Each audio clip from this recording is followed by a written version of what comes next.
নেপাল বা ভারতের মেঘালয় নয়, ৩৬০টি সিঁড়ি নেমে পিয়াই নদীর তীরে এলে আপনি বাংলাদেশেই খুঁজে পাবেন এই স্বর্গরাজ্য। ৩৬০টি সিঁড়ি নেমে যখন পিয়াই নদীর তীরে প্রথম পা রাখবেন, আপনার মনে হবে বাংলাদেশেই যেন মেঘালয়ের কোনো এক স্বর্গে চলে এসেছেন। শান্ত নদীর বুকে ডিঙি নৌকার ভেসে চলা, ভারতের সীমান্ত ছুঁয়ে থাকা মায়াবী ঝর্ণা আর জিভে জলানা খাঁটি সিলেটি খাবারের সমারোহ। জাফলং ভ্রমণের এই দ্বিতীয় পর্বটি আপনাকে সম্পূর্ণ এক রূপকথার দুনিয়ায় নিয়ে যাবে। ভিডিওর শেষ পর্যন্ত সাথে থাকুন, কারণ আজকের ভিডিওটি সত্যিই একটু আলাদা। পাহাড়ের ওপর থেকে নিচে নামার জন্য অপেক্ষা করছে একে একে ৩৬০টি সিঁড়ি। প্রতিটা ধাপ নিচে নামবেন আর পিয়ার নদীর সৌন্দর্য আপনার চোখে আরও বড়, আরও স্পষ্ট হয়ে ফুটে উঠবে। সিঁড়ি দিয়ে নামার এই পথটুকু বেশ রোমাঞ্চকর। চারপাশের পাহাড়ি হাওয়া আর সবুজ প্রকৃতির ছোঁয়ায় ক্লান্তি যেন নিমিষেই গায়েব হয়ে যাবে। অবশেষে যখন নদীর বালুচরে পা রাখবেন, তখন দেখতে পাবেন শত শত পর্যটক ও স্থানীয়দের কোলাহল। পিয়াই নদীর এই স্বচ্ছ পানির প্রবাহ আর ওপারের মেঘালয় রাজ্যের উঁচু পাহাড়গুলো আপনাকে কিছুক্ষণের জন্য স্তব্ধ করে দেবে।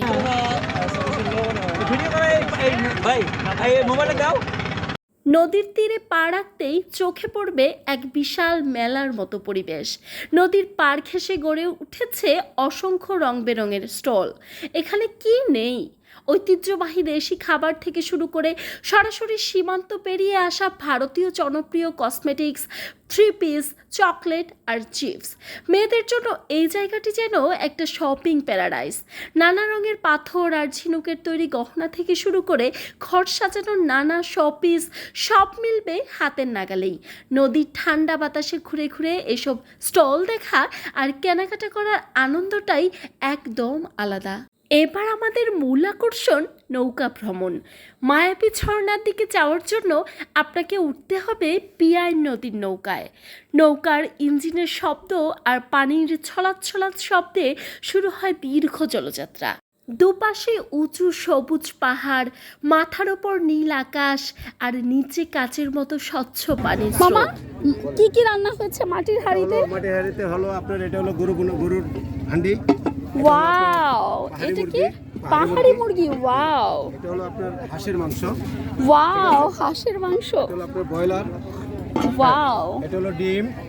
ওয়াও, এটা হলো আপনার কই মাছ। সুন্দর কালার। ওয়াও, কই মাছ। আর এই যে এইগুলো হলো আপনার ভর্তা ভাজি। ঠিক আছে, এটা শুটকি কত ভর্তা, আলু ভর্তা, আইটেম। ভাজি। মামা কোন আইটেমটা আপনার সবচেয়ে বেশি বিক্রি হয় বলেন তো? সবচেয়ে বেশি হয় মনে করেন যে আপনার হাঁস, হ্যাঁ। এবং মনে করেন যে আপনার পাহাড়ি আচ্ছা। যেটা সেটা। আমরাও কিন্তু খাবো, আর সবচেয়ে ভালো লাগছে আপনার মাটির হাঁড়ি খাবারগুলো। কোনটা খাবো সিলেক্ট আপনাদের করি? যেটা ভালো লাগে সেটা আপনারা খাইতে পারেন, কোনো সমস্যা নেই। এটা মোরগ না, এটা হাঁস। ওয়াও, আর এই যে- টেস্টও এই যে আছে। ওনারা খাচ্ছে গ্যাস, একটু ও জিজ্ঞাসা করে আচ্ছা, দেখেন। ওয়াও, খাবো। নৌকা ভ্রমণ আর ঘোরাঘুরির পর পেটে যখন জোর খিদে জানান দেবে, তখন আপনাকে স্বাগতম জানাবে নদীর দুই পাড়ে গড়ে ওঠা অসংখ্য রেস্টুরেন্ট। দুইটা প্যাকেজ। ওইটা কি? ওইটা এটা কালো ভুনা, এটা হলো কালো ভুনা। ও, কালো করে কত করে? কি কি আইটেম আছে আপনার দোকানে দেখতে একটু? এটা কি? গরু, ওয়াও, এটা পাহাড়ি হাঁস। মুরগি।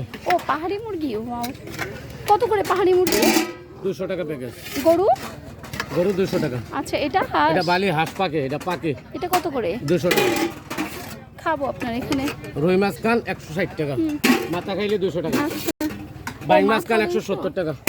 ওয়াও, ব্রয়লার কান 150 টাকা প্যাকেজ। ও ওয়াও, ডিম প্যাকেজ 120 টাকা। ওয়াও। শুটকি ভর্তা, আলু ভর্তা, ভেন্ডি ভাজি, ডাল, 2 প্লেট ভাত।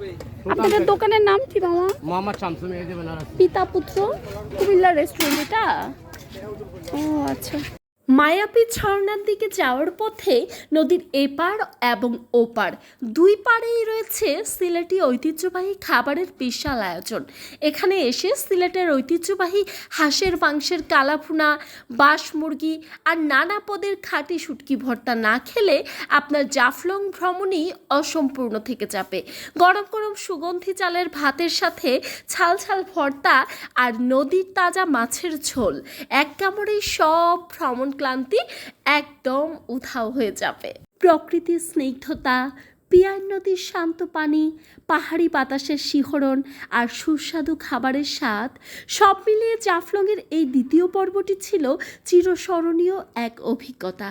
জাফলং ভ্রমণের এই পর্বটি আপনার কেমন লাগলো? আপনার প্রিয় মুহূর্ত কোনটি? দেখা হচ্ছে পরবর্তী পর্বে। ততক্ষণ পর্যন্ত সবাই ভালো থাকুন।